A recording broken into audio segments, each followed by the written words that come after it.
If you're thinking about buying an older home in Pittsburgh, it is so easy to get swept away by the charm, high ceilings, original woodwork, and that historic curb appeal.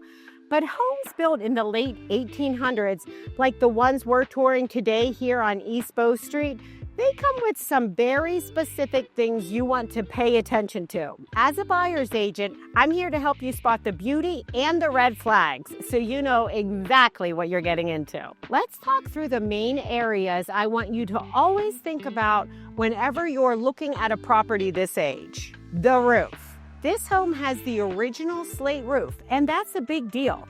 Slate is incredibly durable and can last over 100 years, but it's not maintenance-free. Today, we're going to look for cracked, missing, or slipping tiles because replacing slate isn't cheap. It's a premium material, but you need to budget for that ongoing upkeep and possible repair. The foundation and structure. In a home from the 1890s, the foundation is probably stone. Today, we'll be looking for water intrusion in the basement, signs of bowing or shifting, and that white chalky residue called efflorescence. These can all indicate drainage or structural problems.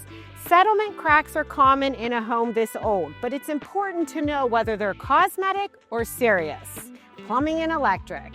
These ones can be big. Plumbing in homes from this era probably started with galvanized pipes, which corrode over time and restrict water flow.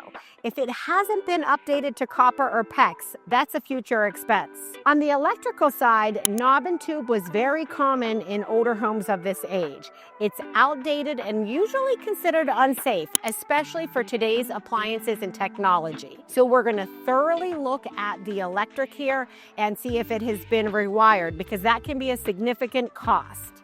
Doors and windows. Original wood windows can be absolutely gorgeous, but they may be drafty or painted shut. Replacement windows save energy, but you'll want to balance efficiency with maintaining that historic character. Doors tell a story too. If they don't close evenly, or maybe they've shifted in their frames, it could point to settling or movement over time. Mechanical systems. Even if the furnace, boiler, and hot water tank are currently running, we want to know their age and efficiency. Heating a home that's nearly 6,000 square feet can be extremely expensive if the insulation and mechanics are older. Replacements may be on the horizon. Layout and renovation.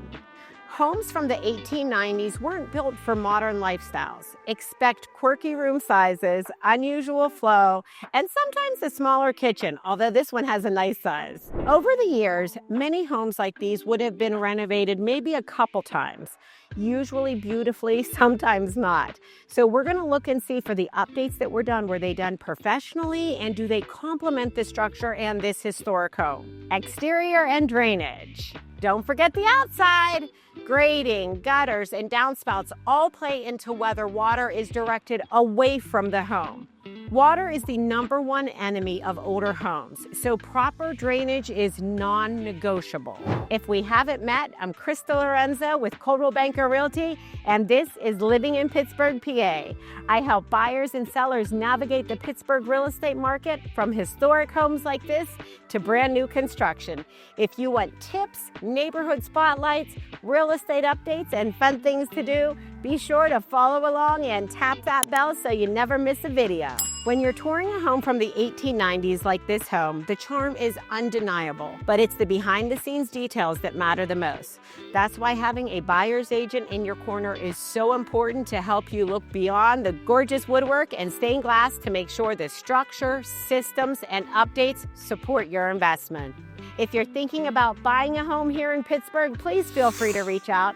I'd love to walk you through the process, answer any questions you might have, and help you find a place that truly fits your lifestyle without the expensive surprises down the road. Until next time, I hope to show you around.